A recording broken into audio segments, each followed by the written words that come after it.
"You're done here." That's what he said. In front of 30 engineers. No warning. No lead-up. Just those three smug little words that hit like a hammer made of buzzwords and Axe body spray. I had just finished outlining the Q4 load balancing test suite when the calendar ping hit. All hands sync mandatory. Odd timing, 3:17 p.m. on a Thursday. But hey, when the new VP wants to flex, time's just another hoop he wants you to jump through. I walked into the conference room already smelling the cologne of condescension. Brad, because of course that's his name, stood at the front like he was about to drop the next iPhone. Gelled hair, charcoal blazer, PowerPoint already frozen on slide 1. Evolving our engineering culture. Translation. Fire the old guy, bring in some LinkedIn influencers, slap AI on everything, and pray to the gods of venture capital. He didn't even let me sit down. "I want to thank everyone for being here," he started, pacing like a TED Talk reject. "We're at a crossroads in the company's future. Legacy systems, while valuable in their time, often become anchors." A few eyes darted toward me. They knew what was coming. Hell, I knew what was coming. Brad smiled. That slow, rehearsed smirk that comes free with every MBA. "And sometimes, we have to let go of what used to work so we can embrace what will work." Then he turned to me. "Todd," he said, like we were bros. "You're done here." Silence. For about 2 seconds, nobody moved. Then someone coughed. I think it was Malik from QA. Or maybe he just choked on the awkwardness. I didn't flinch. Didn't ask why. Didn't ask for a meeting. I stood up, unhooked my badge, and slid it across the table like it owed me money. Then I picked up my battered thermos, still half full of reheated diner coffee, and walked out. 30 pairs of eyes on me. Not a sound. That's the thing about working quietly for 15 years. You don't need to yell to leave an echo. Outside the glass wall, Brad kept talking, probably about synergy or disruption or some other word he downloaded off a think piece. I didn't hear it. I was already moving. I didn't even take my box of stuff. Just walked. Through the hallway. Past the break room I'd built the CI pipeline in. Past the server closet I personally rewired after Jenkins fried the power relay. Past the copy of Wired from 2014 that still had my name scrawled on the cover under the headline, "The Quiet Fixers."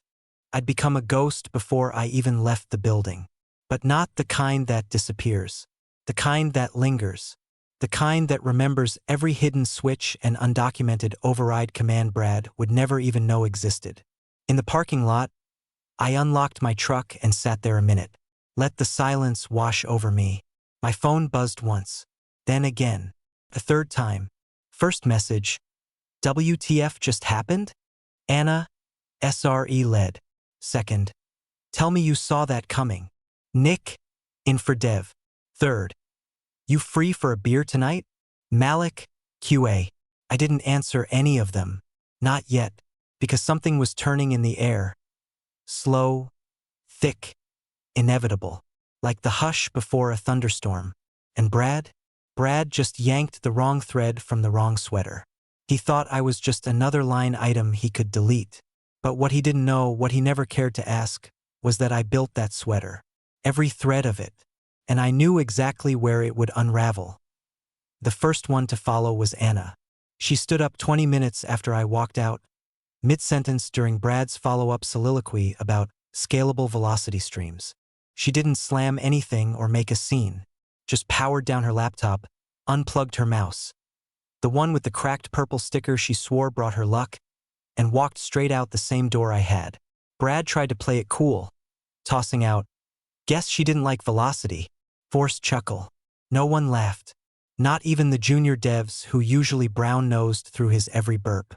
35 minutes after that, Nick from Infra hit send on a resignation email titled simply, "No longer interested in playing musical chairs with my career."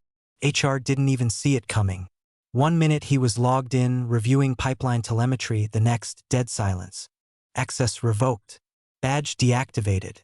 Slack profile gone like a vapor trail. By 5 p.m., 6 engineers were gone. By 7 p.m., the number hit 12. Brad, still high on his own ego, called it a necessary shedding. Said something about pruning the bush so the flowers can grow. Yeah. He actually said that, out loud, in a room full of back-end engineers who looked like they hadn't slept since Kubernetes went stable. The thing about people like Brad is they confuse silence with obedience. They think loyalty comes from stock options and catered lunches.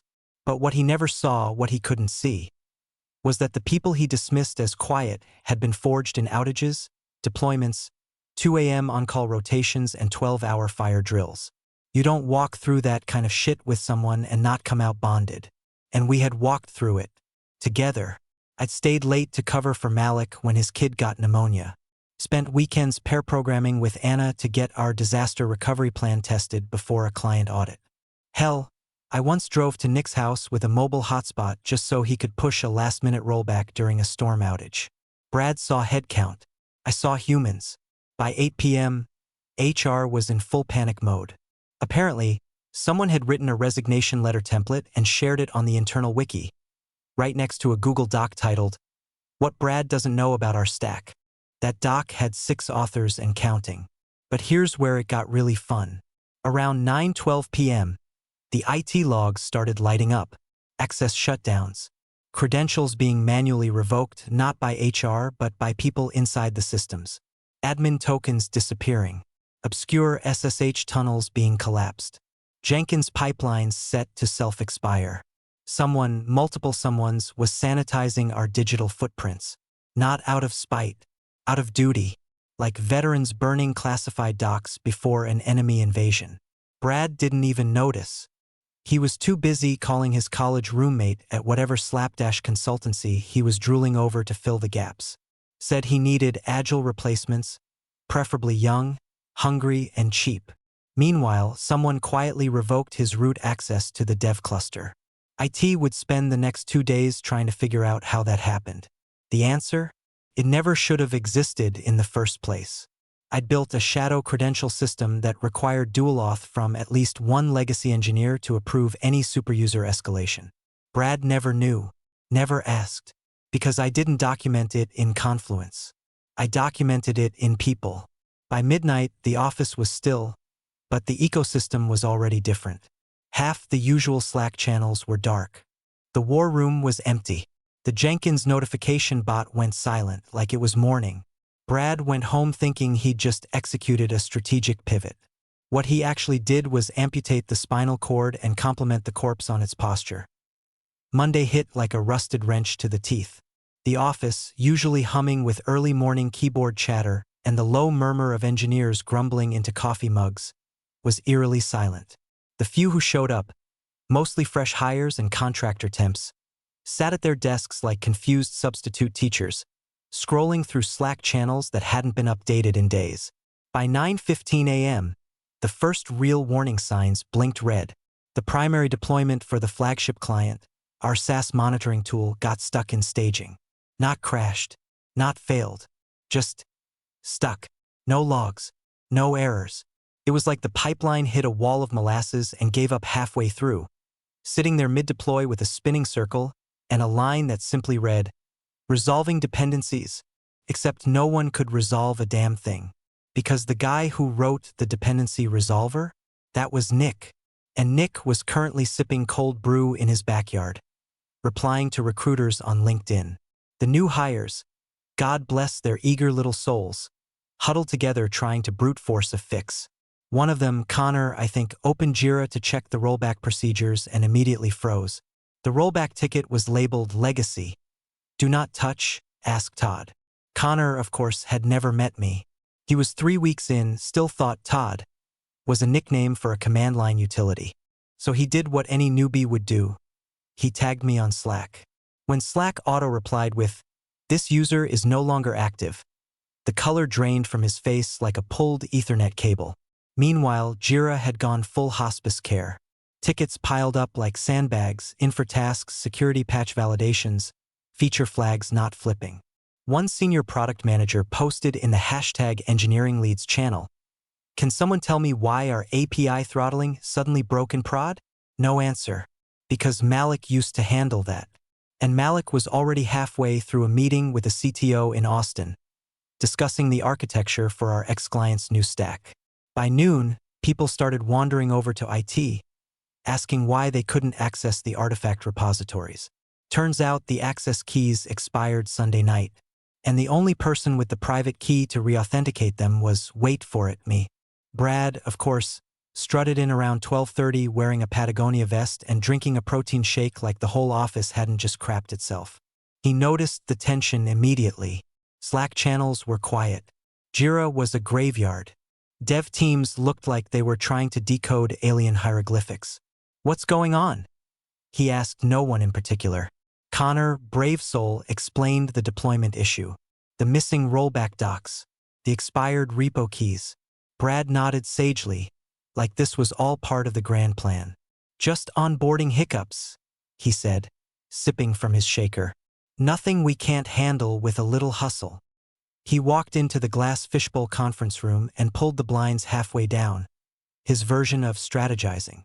Then came the cherry on the flaming sundae. He forwarded an email from our largest enterprise client to the whole dev leadership list. The subject line? Unacceptable delays.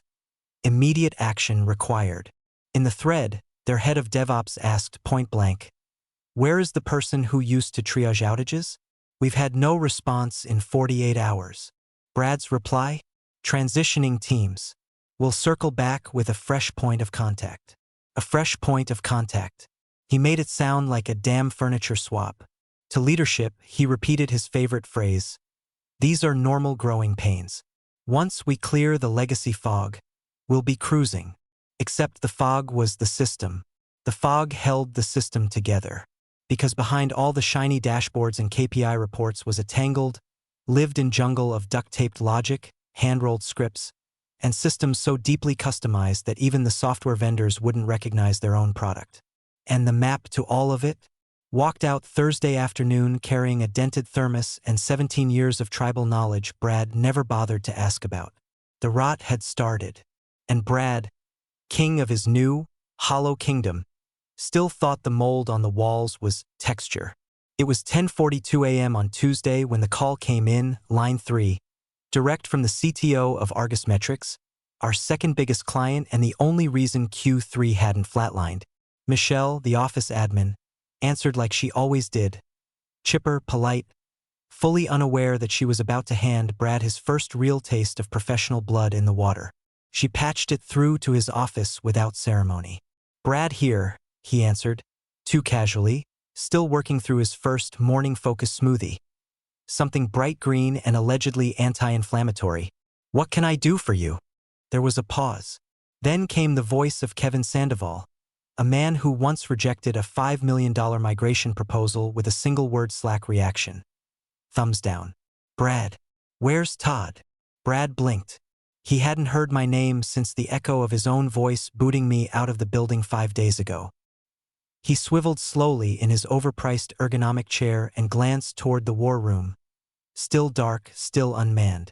Well, he said, leaning into corporate doublespeak like it owed him a bonus. We've undergone a strategic transition in engineering leadership. We're modernizing some of our internal processes and optimizing personnel alignment. Another pause, sharper this time, like Kevin was mentally drafting an invoice for bullshit translation services. Okay, Kevin said flatly. Then who's handling our high availability redundancy alerts? We've had the same support engineer for 2 years. He knew our stack, our pain points, our people. Now we're hitting a support queue that routes through Zendesk, and we've got scripts responding to P1S. Brad cleared his throat. We're retooling support pathways to provide scalable coverage across accounts. Kevin cut him off. We don't want scalable. We want competent. Your failover protocol failed twice yesterday. No one called us back. Todd would have had this patched before the alert even hit PagerDuty. Brad tried to recover. I assure you, our new team is more than capable. Just a brief learning curve. Silence again. Then Kevin dropped the hammer. Yeah, about that. We'll be in touch with alternatives. Click. Brad sat there for a few seconds, blinking at the phone like it might apologize. Then, almost reflexively, he turned to his laptop and started typing an email to HR. Subject line, rehire options urgent. His smoothie sat untouched, wilting in the sun like his ego. He stormed out of his office moments later, barked at Michelle to reschedule all non-critical meetings, and told the HR director, Paula, poor soul, to start assembling a list of returning engineers, offer signing bonuses, retroactive retention, whatever it takes. She looked at him like he'd grown a second head. You mean the ones who quit on Thursday? Yes. Brad, half of them already took new contracts. Some of them are working together. That stopped him. Together? What do you mean together? Paula shrugged, pulling up a Slack screenshot someone forwarded her. It was a post from Anna's LinkedIn, proud to announce the launch of LatticeCore Solutions, founded by engineers, built for resilience. Now onboarding clients for scalable infrastructure rescue and compliance triage. DM for consults. Brad stared at it like he'd just discovered termites in his Tesla. Beneath the post, a comment from Malik, hell yes, let's build it right this time. And below that, a like from Kevin Sandoval. That one hit hard, because Kevin doesn't like anything. Brad slammed the laptop shut and marched back to his office, mumbling something about NDAs and legal exposure.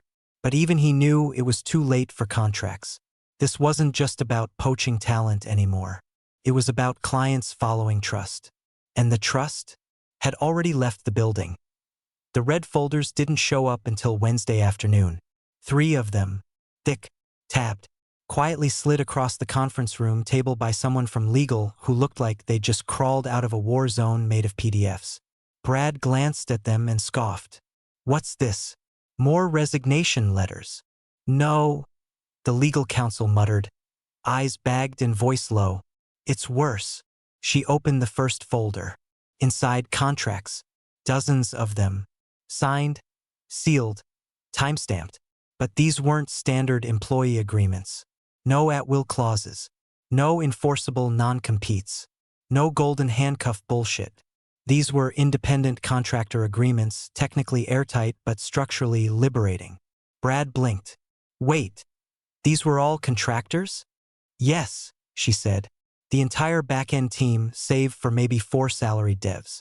Todd facilitated it last year, shifted them over during the org restructure. Said it was a cost-saving move, reduced liability. He pitched that. Brad snapped, red blooming up his neck like a thermometer in hell. Said it would give us more agility. And it did, she said flatly.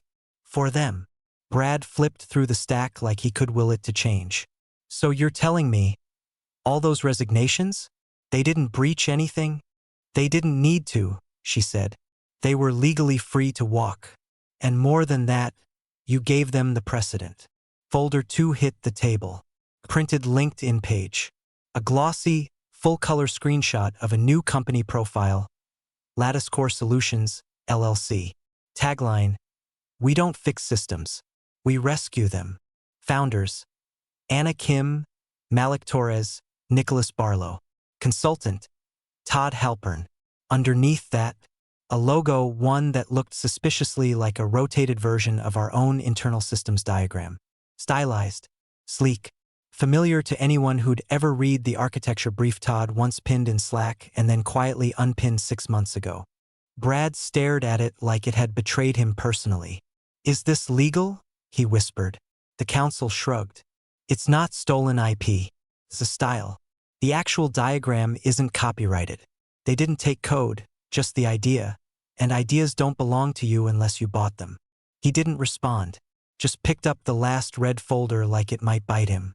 Inside, a printed email thread from Kevin Sandoval to board member _external. Subject, heads up. You might want to keep an eye on LatticeCore. They've been fielding consults with at least 4 of your top-tier clients. Not sure what's going on inside your house, but from the outside, looks like the brains just left the building and started their own. Brad exhaled like someone had punched him in the liver. The legal counsel closed her laptop. He didn't just walk, Brad. He planned. He built something outside your visibility.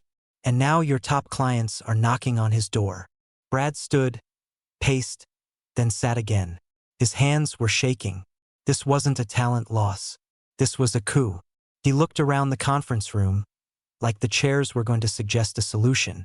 The projector light hummed, casting a pale rectangle across the wall. A frozen dashboard that hadn't updated since Jenkins fell over on Monday.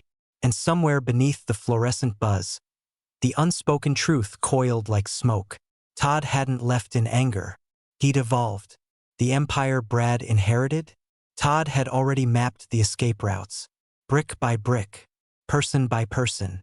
While Brad was busy renaming teams and redesigning logos, Todd had quietly redirected the current. And now, it flowed somewhere else. Somewhere Brad couldn't reach. By Thursday morning, the word containment had become Brad's new favorite prayer. Except the dam was already gone. And the water? It wasn't rising, it was roaring. At 8:13 a.m. sharp, the shared company inbox pinged with a subject line that could have doubled as a death knell. Subject: Urgent, Emergency Architecture Consult Request. The sender? One of our oldest clients, Rathburn Tech, the cybersecurity firm that trusted us with their infrastructure audits and had, for years, quietly recommended our back-end reliability in closed-door Pentagon briefings. But the kicker? The email wasn't addressed to Brad. It was CC'd to me. Specifically, t.halpern@latticecore.io. Brad stormed into the marketing floor like he was kicking down the gates of Troy. Who gave them that email address? He barked. No one answered.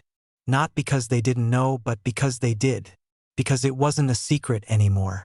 LatticeCore was no longer a whisper. It was a line item in executive inboxes. It was watercooler talk at DEFCON.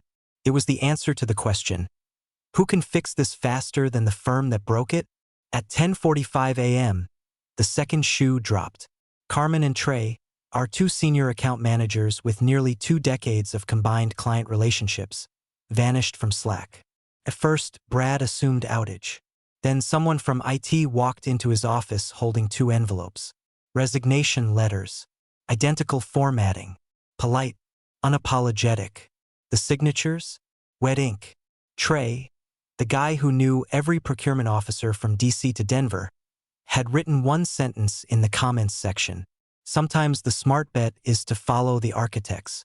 Carmen had added a sticky note. They don't want demos anymore. They want solutions. And they're already calling Todd. Brad didn't even finish his lunch. He canceled his 1 o'clock strategy sync and locked himself in the boardroom with a printout of our client roster. By 2 p.m., he was back in legal's office. Again. They're poaching, he yelled. This is corporate sabotage. The council didn't even blink. You mean the people who weren't employees, weren't bound by non-competes, and weren't retained? They're stealing our clients, he said, slamming a fist onto the table. She sighed and slid over her laptop. Screen turned toward him. Outlook was open. A new email hovered at the top of the board's shared inbox. From proposals@latticecore.io to execboard@virionicssystems.com. Subject: Formal RFP Infrastructure Recovery and Continuity Planning. The proposal was clean, professional, multi-page PDF, branded, with tiered service packages, case studies, projected turnaround times, and a list of consultants, all names Brad recognized. Anna, Malik, Nick, even a line that read, all lead consultants previously supported Virionic Systems under contract through internal engineering engagements, with a collective uptime performance of 99.998%. Attached was a bullet point list titled, Pain Points We've Already Solved. Every line was a polite middle finger to Brad's tenure. The board chair replied less than 20 minutes later. Let's schedule a review. I'd like to hear what they have to say. Brad stared at the screen like it betrayed him personally. This is coordinated, he muttered. It's war. No, the legal counsel said, calmly sipping her decaf. It's business. You fired the one guy holding the map. And now he's selling navigation. That night, the Slack admin dashboard showed 2 more surprise departures. A DevOps lead and a QA analyst. The cracks were no longer cracks. They were fractures running the length of the company's reputation. Loud, public, and bleeding clients by the hour. And for the first time, even Brad could feel it. The tide wasn't just turning. It was leaving him behind. The emergency board meeting was scheduled for 7 a.m. sharp on Friday, because nothing says, "We're in control," like dragging 6 millionaires into a conference room before their second espresso. Brad showed up in his usual armor. Navy suit, white sneakers, perfect stubble that screamed "I sleep fast because I lead hard." He clutched a tablet and a list of talking points as if it were a spellbook that could conjure credibility. The directors filtered in with that quiet, caffeinated tension that only billion-dollar concern can generate. No small talk, no handshakes, just the subtle thud of leather chairs and the mechanical unclicking of pens. Brad cleared his throat. "I want to assure everyone, this is just a transitional turbulence. We expected some friction as we moved away from legacy processes, but nothing we can't handle." He smiled, but it didn't reach his eyes. "We've already begun backfilling roles, diversifying vendors, and we're in active talks to replace critical functions with modular cloud native." A voice cut through the room. "Who maintains the load balancer logic?" It came from Gerald McNeil, old-school oil money turned tech investor, who only ever asked one question in any meeting. And when he did, it meant he already knew the answer. Brad blinked. I'm sorry?" Gerald didn't raise his voice. He didn't need to. "The load balancer, the core one, the thing that routes traffic for 5 of our top 7 services. Who maintains it?" Brad adjusted his collar. "Well, the system is automated. It's containerized, self-healing, orchestration via Terraform and—" Gerald didn't flinch. "Is it? Then why did we get 3 timeouts last night between 2:14 and 2:17 a.m. across both East Coast availability zones?" Silence. Brad looked around the table, hoping anyone would jump in. The CIO avoided eye contact. The CTO shook her head almost imperceptibly, as if to say, "You made your bed, bro." "Bring up the failover file," Gerald said to the CTO. She opened a secure folder on her laptop, projected it onto the screen behind Brad. A terminal-style window blinked open. Inside, a single file, balancer_core_logic_final-v2.py. Not cloud-native, not Terraform. A hand-rolled Python script with 6 recursive functions, each with embedded fallback instructions, custom traffic shaping, and comments. Long ones, detailed ones, written in a voice that could only belong to one person. Todd. At the top of the file, one line in bold. "If you're reading this, I'm either dead or fired. Good luck." Someone actually chuckled. It was the CTO. Quiet, grim, almost admiring. "Jesus," one board member muttered. "This wasn't automated. This was artisanal." Gerald leaned forward.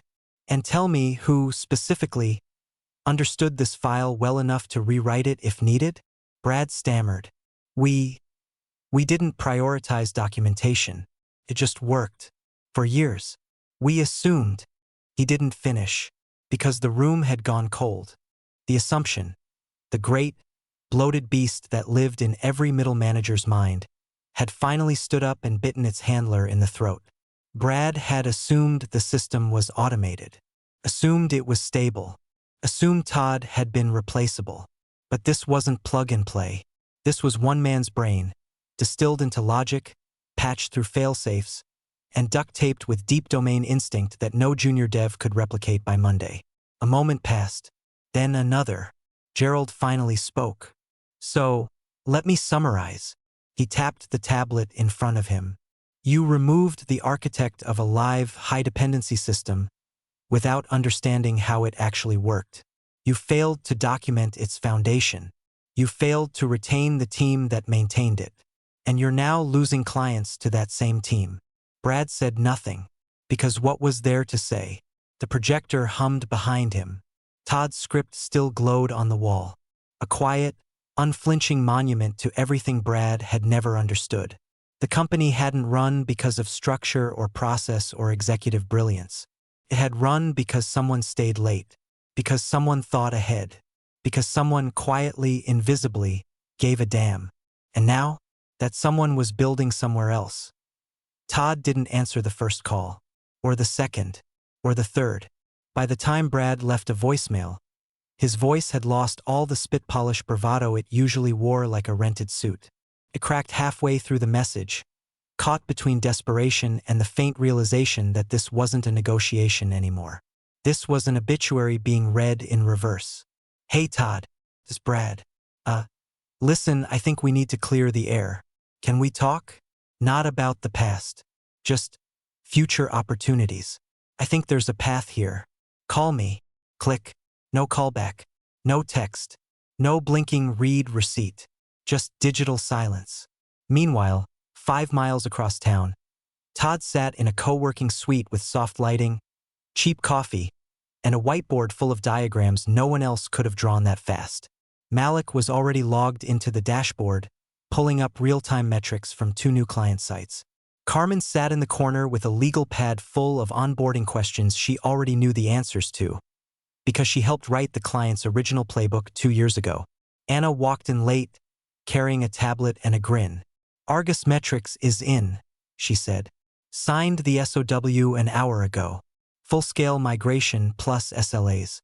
They asked if we could start Monday." Todd didn't fist pump or clap or throw a celebratory lunch. He just nodded and updated the Trello card, dragging it from prospect to active. "Add Nick to the thread," he said. "He's already written the shell for their load balancer transition." It was like watching a jazz band that never needed sheet music. They didn't ask who was in charge, didn't debate titles or stock allocations. Everyone just moved, like they had waited years for someone to cut the dead weight so they could finally breathe. And Todd? Todd didn't gloat. He didn't monologue about revenge or poetic justice or legacy reclaimed. He just kept building. His desk was uncluttered, no corporate swag, no framed MVP plaques, no ego. Just a dented thermos, a black notebook filled with system diagrams, and a single sticky note on the monitor that read, "Keep it clean, keep it scalable, keep it human." Outside, the city buzzed like nothing had happened, because for most people, nothing had. Companies crumble and rise all the time. But inside this room, something different was taking shape. Not just a business, a refuge, a response to years of being talked over, undervalued, or discarded in favor of shinier, cheaper, louder. Clients weren't switching to Lattice Core because of marketing. They were switching because Todd remembered their uptime failures by heart. Because Anna could replicate a root cause analysis in 2 hours flat. Because Malik once wrote a custom monitoring script from a hospital waiting room and still beat the vendor by 12 hours.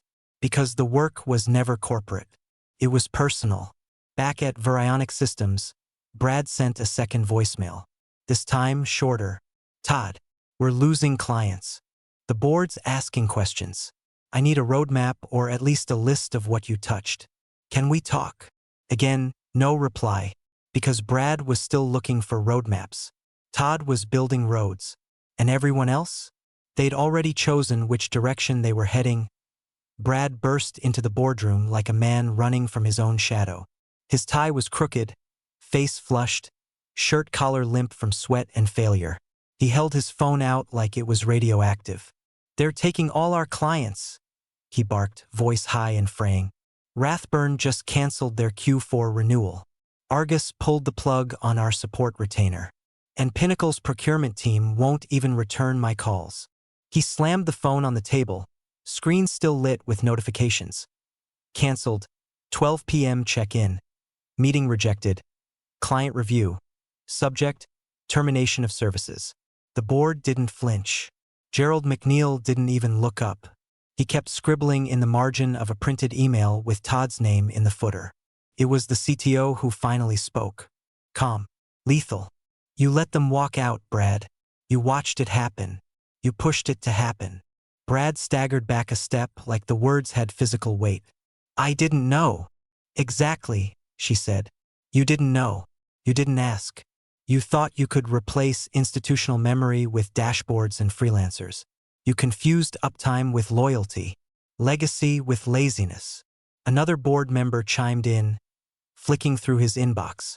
"We've had 4 formal client requests in the last 24 hours. All of them addressed to Lattice Core, not Virionic." Gerald set his pen down. "You expect them to fix what you broke?" Brad opened his mouth to speak, but nothing came out. Just the sound of distant typing and the faint hum of a projector bulb warming up for a presentation that would never start. The CTO stood. "We'll be conducting a restructuring. Starting today." It wasn't a threat. It wasn't even angry. It was just gravity. Brad left the room slower than he came in. The door closed behind him with a finality that felt ceremonial. Back in his office, the lights felt too bright, his chair too soft, the silence too loud. His monitor blinked with unresolved JIRA tickets, 503 errors, and one particular calendar update that twisted the knife. Cancelled. Weekly infra sync with client partner, Lattice Core Solutions now handling transition. And then the final cut, an internal note from the departing DevOps lead. If they'd asked what was broken, we could have explained. But they never wanted to understand. They just wanted results they didn't deserve. Brad sat motionless. No more calls. No more lifelines. Just the quiet realization that he hadn't just lost a team. He'd lost the soul of the system. The memory. The trust. Meanwhile, across town, Todd sat in a sunlit corner office of the co-working space. A modest webcam glowed green. On screen, a familiar face smiled back. Karen from Pinnacle's engineering division. She laughed. "Honestly, we're just relieved to be working with someone who gets it. It's been a hell of a week." Todd nodded once, calm as ever. "Let's get your traffic rerouted. We'll take it one piece at a time. No gloating, no speeches, just calm, competent presence." He leaned back slightly, the warm buzz of a team humming behind him. Anna setting up new credentials, Malik testing scripts, Carmen coordinating intake. No one barked orders. No one needed to. The work spoke for itself. Todd took a sip from his thermos, glanced at the blinking client queue, then smiled. Modestly, quietly, as if everything was finally aligned again. He said, "I was done. I just stopped working for him."